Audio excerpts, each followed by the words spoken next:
주신 하나님의 말씀은 히브리서 2장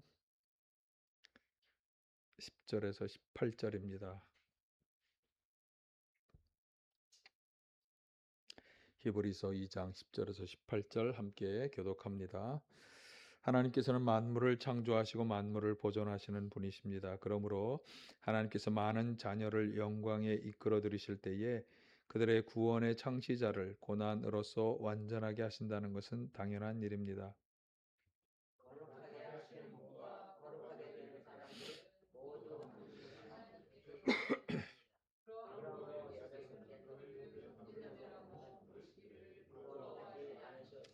그리하여 그분은 내가 주님의 이름을 내 형제 자매들에게 선포하며 회중 가운데서 주님을 찬미하겠습니다 하고 말씀하시고,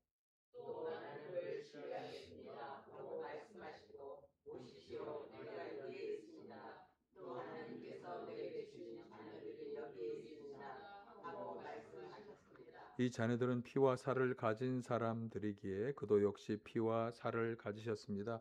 그것은 그가 죽음을 겪으시고서 죽음의 세력을 쥐고 있는 자 곧 악마를 멸하시고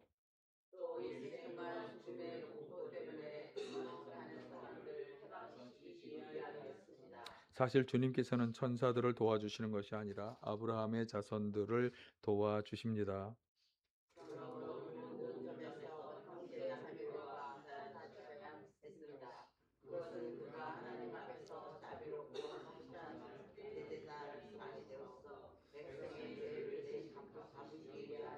함께합니다. 그는 몸소 시험을 받아서 고난을 당하셨으므로 시험을 받는 사람들을 도우실 수 있습니다. 아멘. 할렐루야. 오늘도 주님의 은혜와 평강이 함께 하시기를 간절히 축원합니다. 오늘 성탄절 후 첫째 주일 성년주일에 함께 나누고자 하는 말씀은 지난주에 우리가 살펴보았던 임마누엘, 지난주 본문 마태복음 1장 23절 한번 보실까요?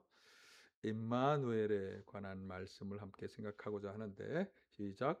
보아라, 동정녀가 잉태하여 아들을 낳을 것이니 그의 이름을 임마누엘이라고 할 것이다 하신 말씀을 이루려고 하신 것이다. 임마누엘은 번역하면 하나님이 우리와 함께 계시다는 뜻이다. 예수님의 또 다른 이름을 임마누엘이라고 그렇게 말씀하면서 그 임마누엘은 하나님이 우리와 함께 계시다는 뜻이다 이렇게 추가로 설명을 하는 천사의 말씀이에요. 그러니까 예수님께서 이 땅에 오실 때 하나님은 크게 저희가 지난주에 예수라는 이름은 자기 백성을 죄에서 구원하는 분이라는 뜻이 있다 그랬고, 또 하나는 임마누엘, 하나님이 함께 계신다라고 하는 뜻을 가진 분이다. 그러니까 예수님께서는 우리의 죄를 구원해 주시고 또한 하나님이 우리와 함께 계시다는 것을 상징하는 분으로, 그러니까 예수님이 하나님이 우리와 함께 계시다고 하는 것을 직접적으로 보여주시는 분으로 이 땅에 오셨다.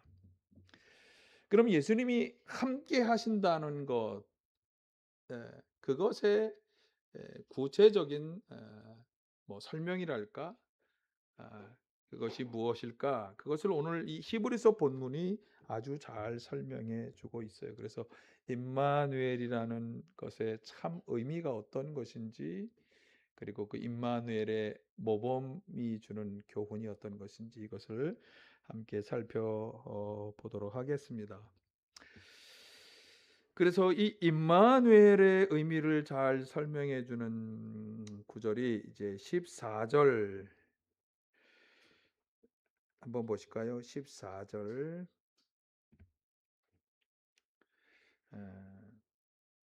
그리고 17절 이렇게 되는데, 일단 14절 상반절 시작. 이 자녀들은 피와 살을 가진 사람들이기에 그도 역시 피와 살을 가지셨습니다. 이 자녀들, 이건 이제 그 앞구절들과 연결해서 생각해 본다면 하나님께서 자녀로 삼으시려고 하는 사람들, 그런 사람들이 피와 살을 가졌기 때문에 그도 아들도 하나님이 보내신 예수님도 피와 살을 가지셨다. 피와 살을 가진 인간의 모습을 가지셨다라고 하는 그런 말씀이에요. 자, 여기서 우리가 주목해 보아야 하는 것이 예수님께서는 인간과 같은 모습이 되셨다고 하는 것입니다. 같은 모습이 되셨다. 오늘 장로님께서 준비하신 그 찬양의 제목이 낮아지셔서 맞추어 주신 주님이라는 찬양. 제가 그 찬양 제목을 보면서 오늘 우리 설교와 같은 제목이었으면 더 좋았겠다. 그런 생각을 제가 해 보았어요.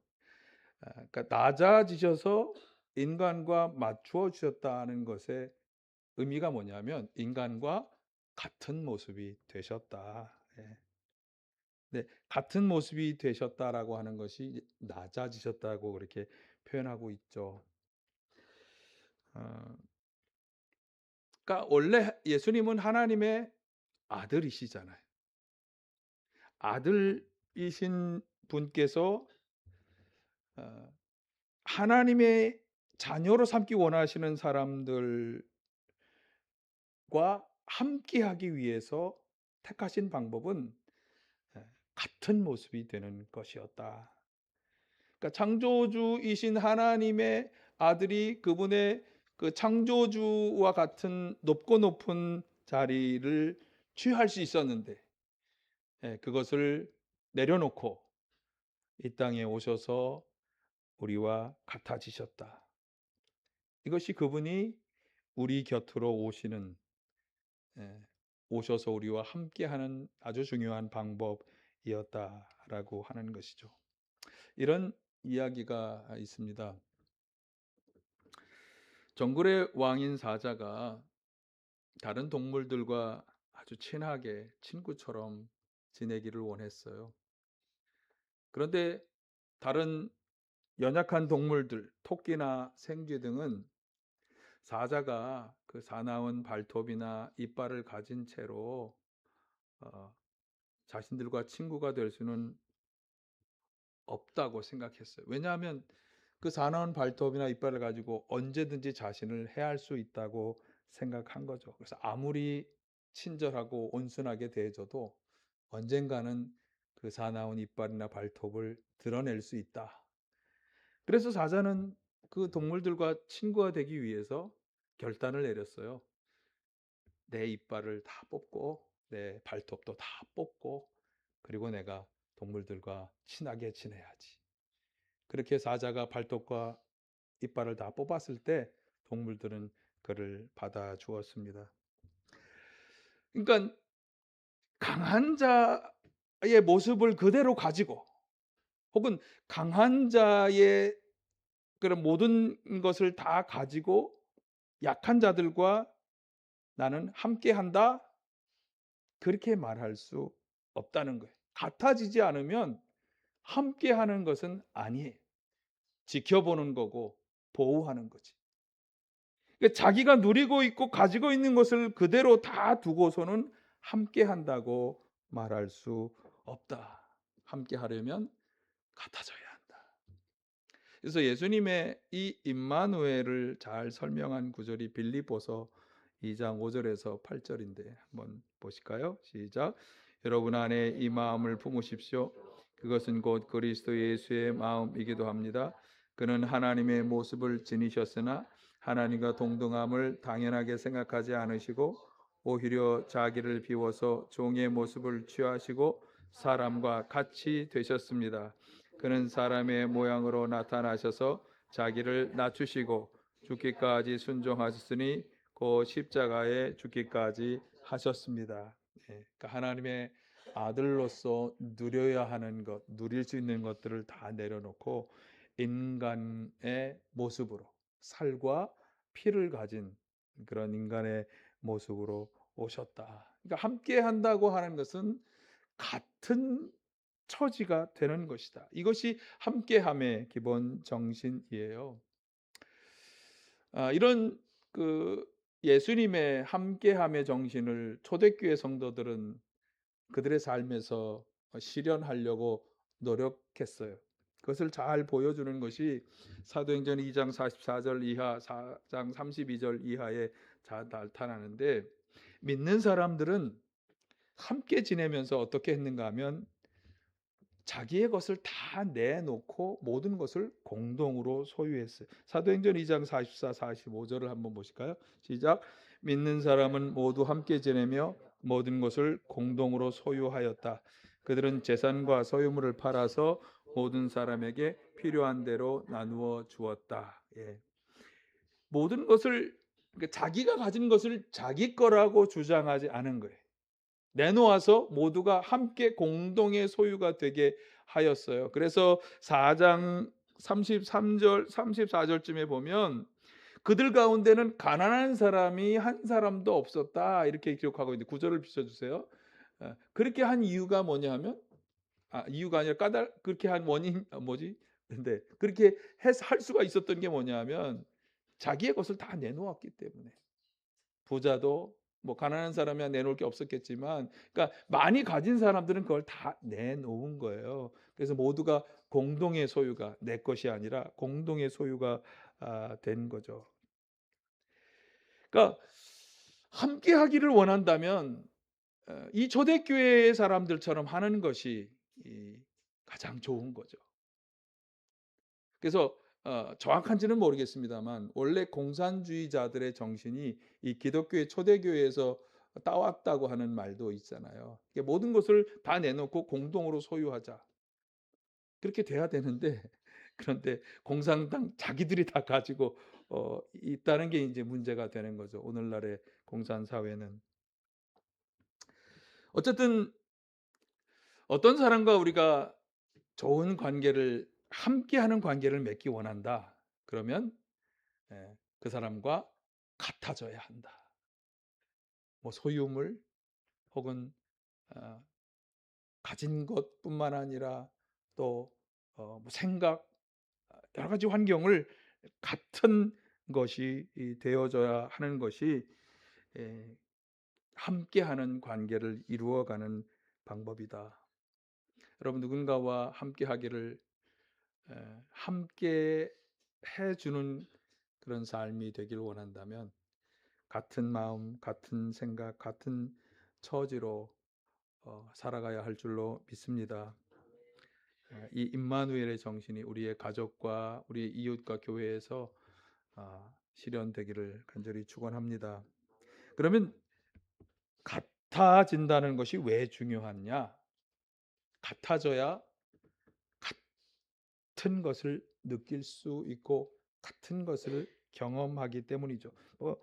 같은 얘기입니다만, 자 14, 15절을 한번 다시 보시면, 이 자녀들은 피와 살을 가진 사람들이기에 그도 역시 피와 살을 가지셨습니다. 인간의 모든 육체의 환경을 똑같이 가지셨다는 거죠. 그것은 그가 죽음을 겪으시고서 죽음의 세력을 쥐고 있는 자 곧 악마를 멸하시고 또 일생 동안 죽음의 공포 때문에 종노릇하는 사람들을 해방시키기 위함이었습니다. 즉 앞에 그가 죽음을 겪으시고서, 그러니까 인간과 함께 같은 죽음의 공포, 또 죽음을 바라보는 사람의 삶의 고통을 함께 겪으셨다라고 하는 거예요. 그러니까 같은 느낌, 같은 처지로 되어야만 진심으로 이해하고 사랑할 수 있는 거죠.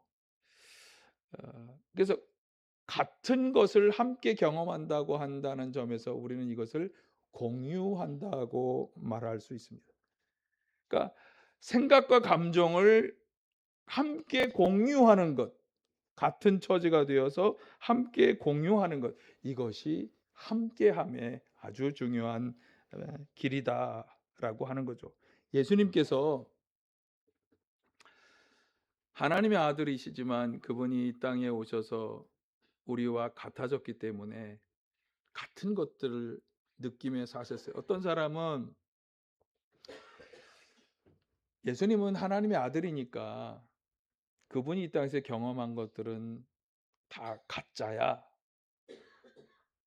그분은 하나님의 아들인데 그분이 뭐 무슨 배고픔을 느끼고 아 무슨 아픔을 느끼고 아 그렇게 할 수 없는 거잖아. 그렇게 이야기하는 사람도 있습니다만 성경에 보면 예수님께서 우리 사람과 같아졌기 때문에 사람들이 경험한 것을 그분이 경험했다고 하는 것이 여러 군데 표현되어 있는데 에, 때때로 여기 나온 것처럼 예수님은 피곤을 느끼셨고 배고픔을 경험하셨고 또 화도 내셨고 사랑도 하셨고 슬픔도 또 겪으셨고 또 시험을 당하기도 하셨고 또 지혜를 배우셨고 일하셨고 부모님에게 순종하기도 하셨어요. 그러니까 이건 뭐 그분이 이 땅에 살면서 일어났던 여러 가지 일들을 예로 들어서 설명한 것입니다만 그러니까 우리와 똑같은 일들을 경험하며 사신 거예요.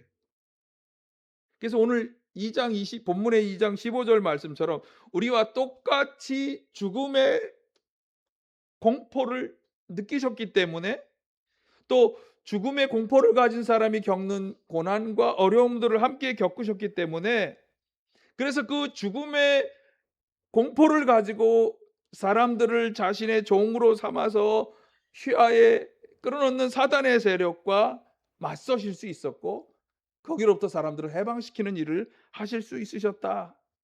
자, 이렇게 결론 질 수 있겠어요?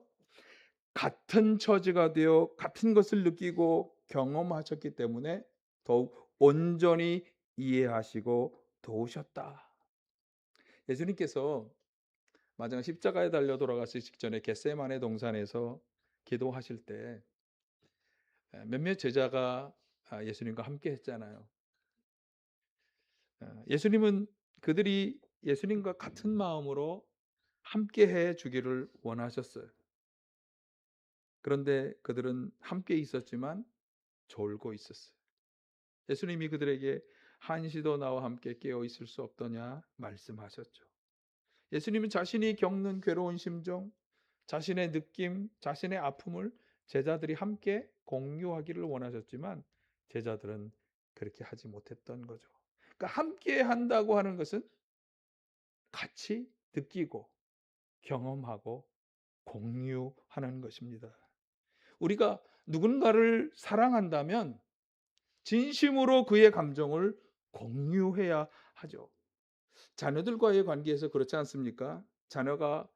자녀를 내가 올바로 이해하기 위해서는 자녀들의 것을 공유해야 합니다.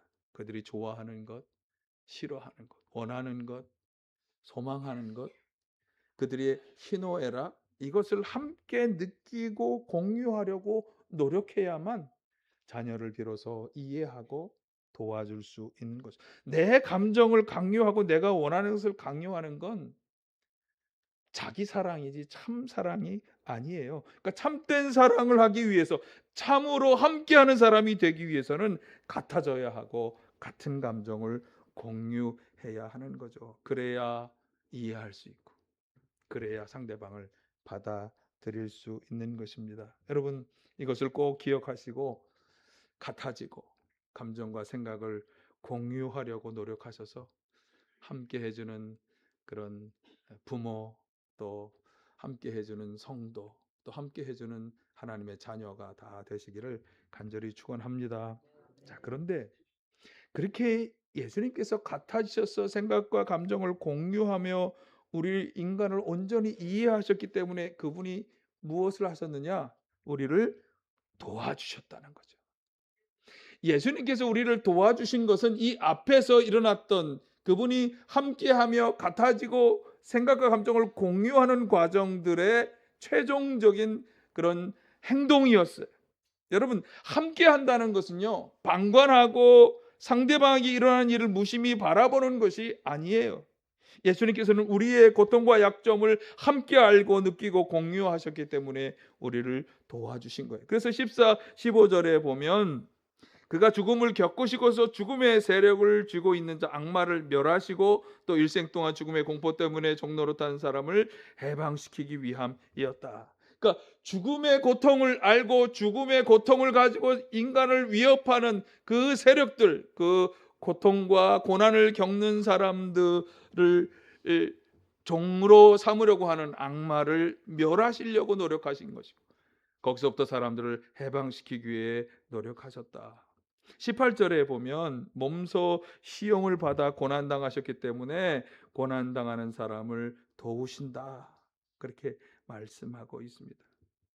그러니까 예수님께서 연약하고 부족한 우리 인간과 같아지시고 함께 고통을 겪으셨기 때문에 죽음의 세력을 쥔 악마에게 종노릇하고 죄악 속에서 고난과 고통을 겪으며 살아가는 인간을 이해하시고 도와주셨다. 지금도 그 도움의 손길을 믿음으로 살아가는 우리 그리스도인들에게 베풀어주고 계시다. 우리는 그렇게 확신할 수 있는 거죠.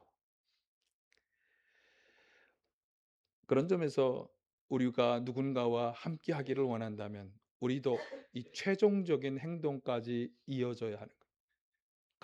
같아져야 하고 같은 환경, 같은 생각, 같은 처지에 이르려고 노력해야 하고 그들의 생각과 감정을 공유해야 하며 결국에는 그들의 고난, 그들의 어려움, 그것을 이기도록 우리가 도와주어야 한다. 예, 두려움을 이기도록, 죄를 이기도록, 시험 당하여 넘어지지 않도록 우리가 도와주어야 하는 것입니다. 예수님께서 우리를 이해하시고 도와주시는 것의 가장 절정이 바로 십자가 사건이에요. 예수님은 이 땅에 오셔서 우리와 함께 하시며 우리를 잘 이해하셨을 뿐만 아니라 우리를 구원하시기 위해서 결국은 십자가를 짊어지시고 구원의 일을 완성하셨잖아요. 2025년을 마무리하고 2026년도를 바라보는 오늘 우리에게 임마누엘의 예수님이 요청하는 것이 무엇일까? 주님은 임마누엘의 좋은 샘플이요 모범이 되셨어요. 이 예수님의 정신을 이어받아서 그것을 잘 보여준 분이 바울 사도죠. 그는 예수님의 임마누엘 정신을 실현하기 위해서 모든 종류의 사람에게 모든 것이 다 되었다, 그렇게 고백했어요. 자, 바울 사도가 어떤 노력을 했는지 다시 한번 보실까요? 고린도전서 9장 19에서 22절. 나는 어느 누구에게도 얽매이지 않은 자유로운 몸이지만 많은 사람을 얻으려고 스스로 모든 사람의 종이 되었습니다. 유대 사람들에게는 유대 사람을 얻으려고 유대 사람 같이 되었습니다. 율법 아래 있는 사람들에게는 내가 율법 아래 있지 않으면서도 율법 아래 있는 사람을 얻으려고 율법 아래 있는 사람 같이 되었습니다. 율법 없이 사는 사람들에게는 내가 하나님의 율법이 없이 사는 사람이 아니라 그리스도의 율법 안에서 사는 사람이지만 율법 없이 사는 사람들을 얻으려고 율법 없는 사람 같이 되었습니다. 믿음이 약한 사람들에게는 약한 사람들을 얻으려고 약한 사람이 되었습니다. 나는 모든 종류의 사람에게 모든 것이 다 되었습니다. 그것은 내가 어떻게 해서든지 그들 가운데서 몇 사람이라도 구원하려는 것입니다. 예, 모든 종류의 사람에게 모든 것이 다 되려고 하는 이 바울 사도의 노력은 바로 예수님의 이 임마누엘 정신, 우리 인간과 같은 모습이 되셔서 우리와 같은 것을 경험하시고 우리를 이해하시고 돕기 위해 결국은 십자가 지신 그 예수님의 정신을 그대로 이어받기 위해서 노력했던 결과입니다. 바울 사도는 자신이 예수님을 본받았기 때문에 고린도전서 11장 1절에 보면 이야기하죠. 내가 그리스도를 본받은 것 같이 여러분은 나를 본받는 사람이 되십시오. 우리는 어떻게 바울 사도처럼 예수님의 임마누엘을 본받는 사람이 될 수 있을까요? 함께 해야 되겠죠. 근데 함께 하는 것은 같아지는 것이고, 그리고 공유하는 것이고, 온전히 이해해서 사람을 도와주는 것입니다. 예수님이 임마누엘의 본이 되셨고, 바울 사도는 이것을 본받아 모든 종류의 사람에게 그들의 마음과 처지와 환경을 그대로 받아주며 그들과 같은 처지가 되어서 그들을 구원의 길로 인도하려 했습니다. 우리를 필요로 하는 모든 사람들과 참으로 함께하는 이 임마누엘의 관계를 다 맺으시기를 간절히 축원합니다. 예수님처럼, 바울 사도처럼, 그래서 진심으로 그들을 이해하고 결국에는 도와주는 임마누엘의 정신을 이어받아 실천하며 살아가는 우리 모두가 다 되시기를 바라고요. 그래서 결국에는 어떻게 해야 되겠죠? 저들을 죄와 사망으로부터 구원해내는 것이 우리가 최종 목표로 삼아야 한 일인 줄 믿습니다. 2026년도에는 이런 삶으로 살아가시기를 간절히 축원합니다.